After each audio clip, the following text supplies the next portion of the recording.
Olá, meus amigos. Vamos bater um papo, papinho gostoso. Muitos quando vê, na abertura do meu vídeo, já começa a pensar, crítica ao guru, a consagrada, bronca, nada disso. Estou relax. Estou relax por causa dessa quarentena. Inclusive, eu desejo a todos vocês e a família de vocês que vocês estejam bem longe desse vírus. Coisa séria, muito mais séria do que parece. E que vocês estejam imunes, cobertos pela energia racional, porque o fluido é que origina todas as doenças. Toda doença tem origem fluídica. Está na obra. E eu desejo que a energia racional proteja todos vocês e família, amigos, o mundo até, desse vírus, porque ele é danado, ele é brabo, muito brabo.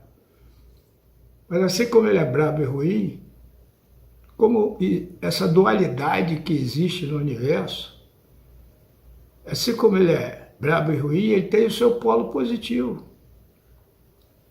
Ele nos trouxe grandes ensinamentos. Tanto que a minha grande dúvida é saber quem será o homem que vai ultrapassar esse vírus. O homem que vai continuar no planeta depois desse vírus. Estou curioso de saber e peço ao racional que me dê saúde, porque eu quero ver quem é esse homem. Pior do que o que está sendo combatido, não pode. Se vir pior ou igual, o próximo destrói o planeta. Esse vírus ceifou vidas, não. Levou de perto da gente amigos, graças a Deus, a minha família, e amigos ainda não perdi nenhum, graças ao racional. Entendeu? Leio todos os dias para todos os meus familiares, para mim, para os meus familiares e meus amigos, as 4 lições sobre os fluidos que tem no primeiro volume. Eu leio todos os dias, porque se eu aprendi na obra que as enfermidades são de origem fluídica, tem que combatê-la com fluido. Então, eu absorvo a imunização racional e peço ao racional que toda essa que eu absorvi com a leitura cubra toda a minha família, meus amigos, entendeu? Afilhados, tudo. Porque esse vírus é muito bravo, muito bravo. E os ensinamentos estão na obra. Cada dia que passa, eu aprendo demais. Para vocês terem uma ideia, as palavras do seu Manuel, assim como a do racional superior, muitas vezes são diferentes, mas com o mesmo objetivo e o mesmo significado. E através dessas palavras, tem muito ensinamento. Muito, muito, muito. E essa quarentena me fez ver isso. Aprendi muito nessa quarentena. Olha a benesse que eu recebi com esse malzelado vírus. Aprendi demais, embora sempre aprendi com o seu Manuel. O primeiro ensinamento que ele me deu foi quando eu conheci ele, achei ele estranho. No dia que conheci, conversando com ele, na minha cabeça, esse coroa aí é meio pancado, ele é meio maluco. Ele falava tudo, acabou de me ver, começou a falar sobre minha vida, sobre o que eu era e tal. Eu estava com uma arma escondida, ninguém sabia, ele me pediu a arma. Como é que esse coroa sabe? Depois eu passei a achar ele um grande pai de santo. Eu vi as pessoas, conheci o velho num domingo, eu fiquei 15 dias, a partir daquele domingo que eu conheci ele, 15 dias morando na casa dele. Passando, e não foi assim a Locé, não. Ele mandou chamar minha mãe e avisou minha mãe. Ele vai ficar aqui comigo, que a partir de hoje eu vou cuidar desse moleque. Eu fiquei lá 15 dias e ficava vendo aquelas coisas. Eu tinha 16 anos, mas eu era esperto. E ele me deu o primeiro grande ensinamento. Ele virou para mim e falou assim: agora você vai andar para criar rastro. Você vai andar para criar rastro. E não volta. Quando tiver saudade de casa, você volta. Mas antes de ir para casa, passa aqui. Foi quando eu virei hippie. Fiquei 4 anos andando pelo mundo. Só não fui ao Japão, a China, os países comunistas, a cortina de ferro ainda existia. Eu não fui e não passei ali o muro de Berlim, porque eu não ia me arriscar. Mas o resto eu passei nesses lugares todos. E a frase dele foi essa: você vai andar para criar rastro. Durante essa pandemia, estudando, lendo, eu vi ver que o homem tem que ter rastro. Aí eu fui analisar e vi o rastro que eu deixei pela minha vida. Bom rastro, modéstia à parte. E grande. Andei muito, andei demais. E a única coisa que ainda me é, assim, um pouco, não é que não tenha resposta, mas que ainda me deixa um pouco assim, abismado, é que desde o dia que eu conheci seu Manel, eu olhava para ele, eu sempre olhei nos olhos dele. Eu via lá no fundo ele conversando com uma luz, lá no fundo dos olhos dele. Ele conversando com aquela luz, uma luz forte, bonita, grandiosa. Eu ficava com aquilo na cabeça. E essa semana eu tenho lido muito nessa pandemia, não só cultura racional, mas vários livros, vários tipos de livros, de outros autores, livros de gênio, de sábio, como Laosse, como reli o Cabalho, reli o Tao Te Ching, reli 3 livros do Pietro Wald, reli A História Secreta da Madame Blavatsky, li vários livros. E num deles, não me lembro qual, eu anotei. O autor, o gênio, o sábio, que escreveu, foi um desses sábios que eu acabei de citar. Ele diz o seguinte: se você olhar no fundo dos olhos do sábio, você vai ver ele conversando com Deus. Olha aí. Pô, quando eu li aquela frase, eu falei, meu Deus do céu, eu vi isso na primeira vez que eu conheci seu Manel.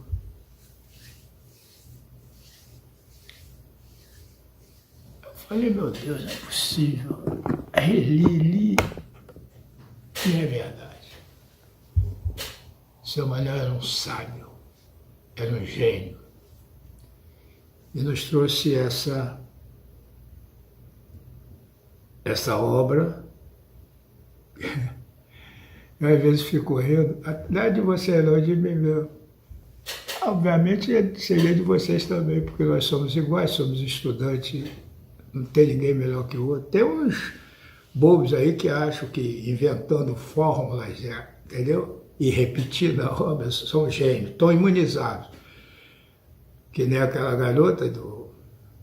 Ah, eu já li até o volume tal da história, tantas vezes. Aí a outra responde, então tu tem tanto por cento do raciocínio desenvolvido. Ou então o professor português e aquele médico lá que inventam coisas, inclusive erram até, falam até tudo trocado sobre história do homem, que dirá da obra. Inventam foto para mostrar que sabe e falam um monte de mentira, de invenções.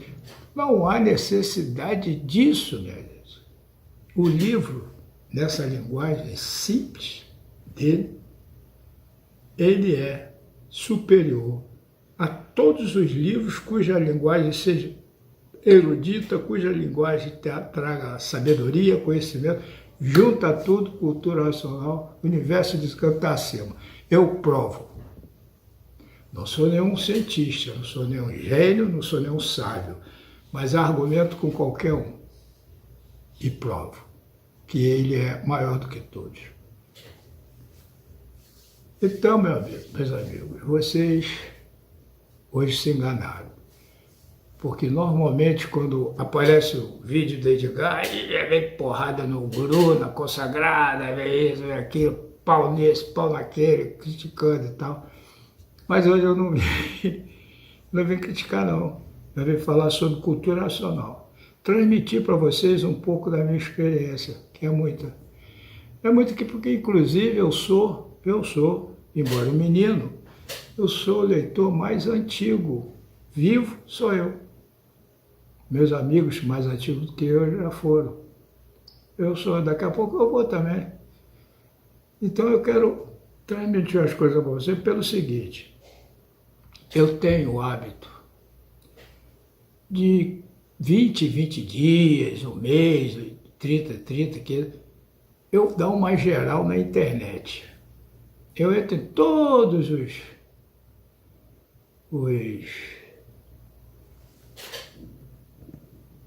grupos, e a maioria me bloqueou. Eu tenho até pena dele. A maioria me bloqueou. Mas eu tenho 3 páginas. Tem página que a gente não sabe de que é, porque não é meu nome. Então eu entro, fico lendo. Eu fiquei lendo, eu falei assim, ai meu Deus. Ou eu aprendi bastante, ou eu não sei nada. Pelo que eu leio, ou eu aprendi muito durante esses anos todos, ou eu não sei nada. Eu acredito que aprendi bastante. Então eu fico preocupado, eu vou passar essa aprendizagem pessoal. Então, de vez em quando eu trago, porque mesmo quando eu estava criticando para melhorar. Mesmo quando eu estava dando cacetada no guru, e vou continuar observando, e se tiver que dar dor de novo nele, na consagrada, será que é isso? É para defender o livro. Esse livro eu defendo com a minha vida. Não vou ficar calado jamais vendo eles fazerem o que eles fazem com o livro. Quando eu critico a propaganda dessa tal de web aí que ficou repetindo, lendo livro, lendo coisas da obra, eu critico para ajudar, para eles melhorarem, para melhorarem, fazer uma divulgação mais inteligente. Porque ler a obra no rádio, ninguém entende. Quem está ouvindo, que eles leem, eu acredito que eles fazem propaganda para quem não lê. Quem não lê e está ouvindo o rádio não vai entender nada. Porque eu sempre falei isso, a cultura racional, ela é diferente em todos os sentidos. Não só no conteúdo cultural, não. Ela é diferente na forma. O racional vem falando sobre o assunto, daqui a pouco muda, fala sobre outro. Daqui a pouco ele muda, fala sobre um terceiro. Daqui a pouco muda para o quarto, fala sobre outro. Daqui a pouco volta para o primeiro. Aí fica continuando aquilo, depois para, aí vai para outro novo. E às vezes você vai encontrar a continuação e a resposta daquelas dúvidas, porque ele deixa a dúvida na sua cabeça propositadamente. Não é deixar dúvida por deixar, não. É para você refletir, você exercitar o pensamento, exercitar a mente, porque exercitando a mente você desenvolve o pensamento para chegar ao ápice de atravessar a ponte que vai para o raciocínio. Porque pensamento e raciocínio é a mesma coisa. Só que o pensamento é o primeiro degrau, o raciocínio é o último degrau. Então eu tenho uma ponte, que o livro, a cultura racional é essa ponte. E através da sua evolução você passa do pensamento para o raciocínio. Então eu vejo as pessoas falando as maiores absurdos e lendo, não adianta. E o próprio livro diz, eu vou ler para vocês uma frasezinha, olha o que o racional diz a respeito das mensagens que as pessoas ficam lendo. Ele diz assim, olha aqui, cultura racional, isso aqui é o fininho dos 3 amarelos, esse é o primeiro. Ele diz aqui, uma obra desta, completa, vai a inúmeros volumes. Com a leitura deste, o viver já está completo. Não. Aqui em cima, desculpa. Ele bota assim, desencanto, não se pode escrever um assunto só, de princípio a fim. Quer dizer, a cultura nacional não pode ser escrita assim, um assunto só direto. Não, um assunto só, de princípio a fim. Não. Então ele continua. Tem que ter pedaços de assuntos entremeados com outros. E com o segmento saindo a finalidade de todos. Então você vira aquilo que eu falei agora, em outras palavras. Cultura nacional são assuntos entremeados. Então, eles pegam lá na rádio, formam lá o grupo, aí começa a ler lição. Essa lição é entremeada com assuntos de outras lições que vai sair na frente ou vai sair mais adiante. Então, quem ouvir aquela lição não vai entender nada, porque ela não foi ditada do início ao fim. Então, só vai entender quem lê o livro, porque você está lendo o livro, aí o racional deixou entremeadas vários assuntos. Aí você fica aí meio perdido, você continua, aí você mais adiante, ou em outros volumes, como eu já encontrei, e todos devem ter encontrado, já começa a minha resposta naqueles assuntos de volumes anteriores. Então eu falo, vai ficar lendo isso para quê? Não está fazendo efeito. Então é o que eu digo, não façam propaganda do conteúdo do livro, porque conteúdo do livro a pessoa só entende lendo. E a cultura nacional não é para a pessoa entender, é a pessoa sentir, entendeu? Então, a pessoa só vai sentir lendo a mensagem total, direta. Um pedaço aqui, um pedaço mais adiante, um pedaço em outro volume, aí sim que ele vai entender. Então, estão fazendo propaganda errada. Eu falo porque eu estudei, eu sou formado em comunicação social, eu estudei propaganda e publicidade, estudei marketing, entendeu? Então eu conheço, eu sei como se faz, eu sei como atingir um público-alvo, entendeu? Eu estudei rádio, eu estudei jornal, eu estudei televisão. Então eu falo para ajudar, mas ninguém gosta de mim, o que eu posso fazer? Mas eu cumpro o meu papel, faço o que eu acho que tem que fazer e pronto. Tento ajudar, mas ninguém quer. Outra coisa é expor filho. Ele fica inventando fórmulas mentirosas, porque ele é professor universitário.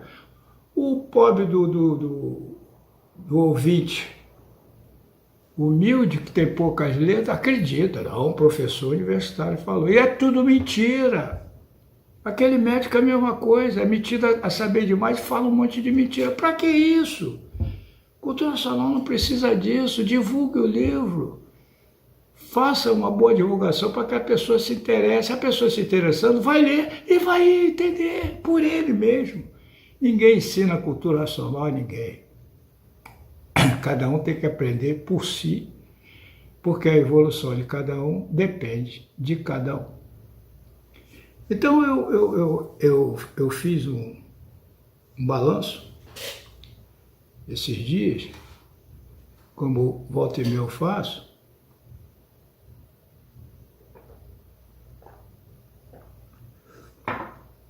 e esse balanço que eu fiz me inspirou. Como é inspirar, porque não foi inspiração, eu fui compelido, como eu fui conduzido a gravar esse vídeo, que eu vou gravar para vocês. Meus amigos, o que eu mais encontrei, isso aqui tá.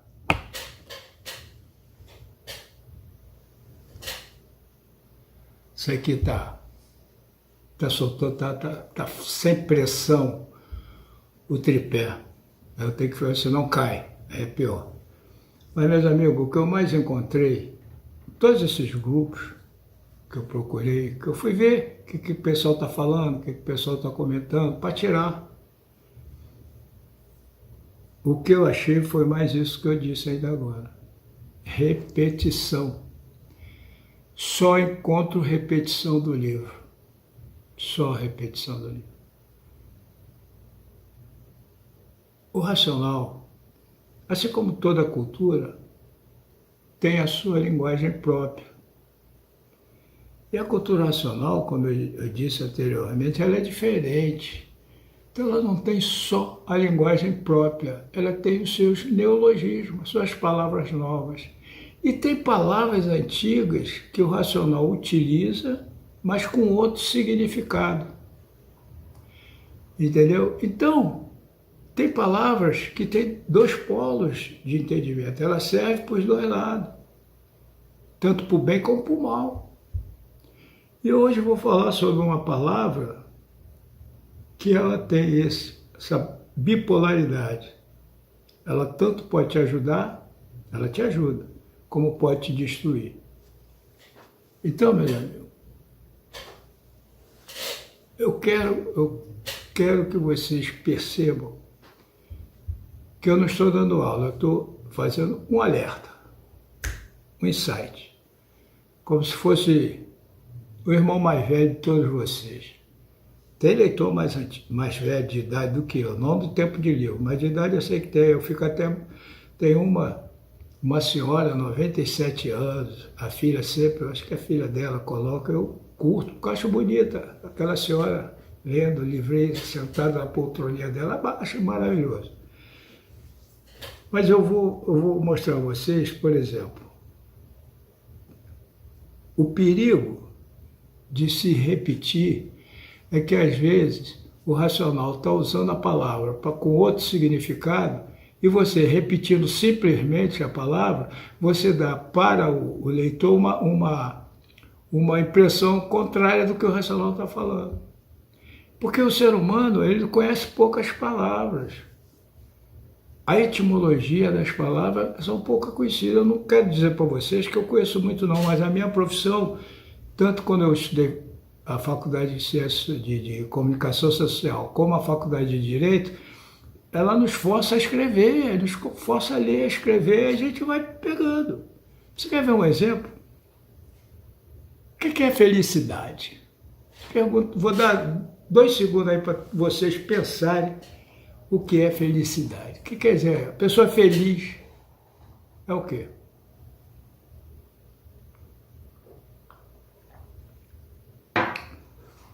Todo mundo acha que felicidade é o estado de ânimo que a pessoa está vivendo. Recebeu uma grande graça, acertou na loteria, está tranquilo, estou feliz.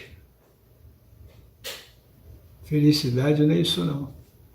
A etimologia da palavra felicidade, ela vem da língua indo-europeia, que é a nossa raça raiz, que é a 5ª raça raiz, indo-europeia, que é a nossa.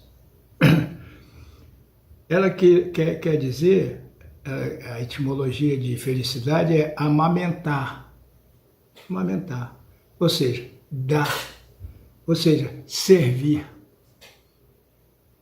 Então as pessoas não observam que felicidade não é receber, felicidade é dar. E observe que vocês, sem sentir, sem saber, como eu também não sabia, quando faz uma coisa boa para alguém, quando pratica um ato bom para alguém, você se sente bem.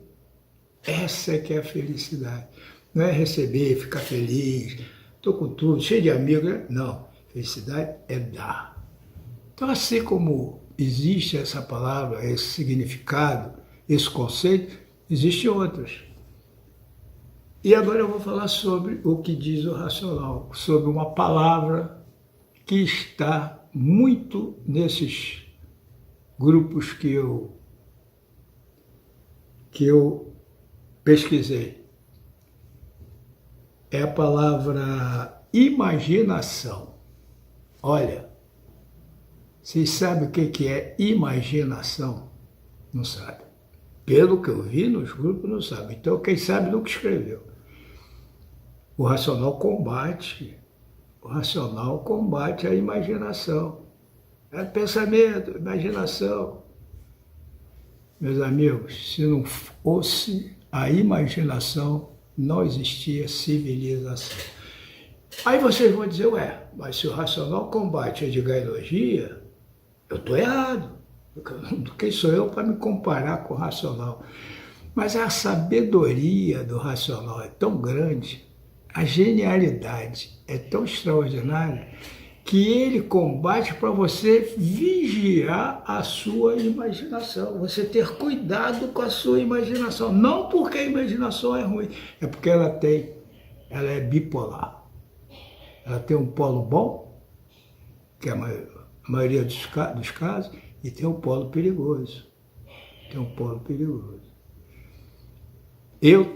Aí é uma questão, eu não aprendi isso no livro. O que eu aprendi no livro é que, por uma desobediência e uma rebeldia, nós viemos para onde estamos hoje. Só que eu acho que o racional, aí é especulação minha, acho o racional muito benevolente com a gente. Talvez seja para não nos assustar, talvez seja para nos manter calmo, não nos deixar preocupados. Ele disse que a queda foi decorrente de uma desobediência e uma rebeldia. Mas você vai buscar nas leituras, nos livros paralelos, aí você encontra, inclusive na Bíblia, que alguém lá em cima, são palavras minhas, imaginou ser superior a Deus. Reuniu um grupo, do qual os idiotas como nós fizemos parte, e tentou dar um golpe de Estado e derrubar Deus, porque ele se imaginou. Então, meus amigos, a imaginação, ela existe lá no mundo racional e existe aqui embaixo. Nada que vocês vejam, conheçam, peguem, tomem conhecimento, esse armário que está aqui atrás, essas plantas, essa camisa, nada. Não existe, não existiria se não fosse a imaginação. A imaginação é o poder do homem. Aí vocês perguntam, mas vem cá, o racional combate a imaginação, o pensamento, a imaginação é do pensamento. Mas o racional combate, eu respondo com duas coisas. Eu não vou me comparar ao que diz o racional superior. Eu vou me ater ao que eu aprendo na obra. Na obra eu aprendi que existe pensamento racional. Não é só o pensamento eletromagnético. E agora? Daí eu concluí que o pensamento e raciocínio é uma coisa só. É uma questão de status, de estágio. Um é superior ao outro. Tem que ter uma ponte para sair de um para ir para o outro. A ponte é a sabedoria racional. É através da imunização racional, é através da cultura racional. Entendeu? Então, a imaginação que o racional combate é uma forma, por isso que eu digo, cultura racional não é para ficar repetindo, cultura racional é para refletir, é para ler, estudar, refletir, meditar sobre os ensinamentos que ele manda. E nisso vocês vão entendendo melhor as palavras que ele usa. Então, imaginação tem dois polos. Ela, se lá em cima se errou, segundo o meu entendimento, se errou por causa da imaginação, por que não errar aqui embaixo? Então, se ele combate, eu fico de olho nela. Opa, minha imaginação eu tenho que fiscalizá-la, porque eu não posso acabar com ela, porque ela existe como o homem existe. O homem já nasce com a imaginação e ela funciona a vida inteira. Então eu tenho que ficar de olho nela, entendeu? Porque o perigo, aí a gente vai se desenvolvendo nas coisas, nas palavras. A gente vai analisando o contexto da obra. O perigo da imaginação é quando você associa a imaginação com uma outra coisa que existe dentro do ser humano, um outro elementar, chamado vontade. Porque você imagina, mas para tu realizar você tem que ter vontade. Sem vontade, você fica na imaginação. E se você não tiver a vontade, a imaginação acaba virando, aí sim, virando o oposto dela, que é a fantasia, que é outro elementar que está dentro da gente. A fantasia destrói o homem, que a fantasia é passiva. O homem que vive fantasiando as coisas, ele não sai do lugar. A imaginação ela é ativa, ela leva o homem, ela conduz o homem. Se não fosse a imaginação humana, vivíamos hoje na caverna, agarrando a mulher pela cabeça, jogando ela contra a parede e matando animal para comer. Se não fosse a imaginação do homem.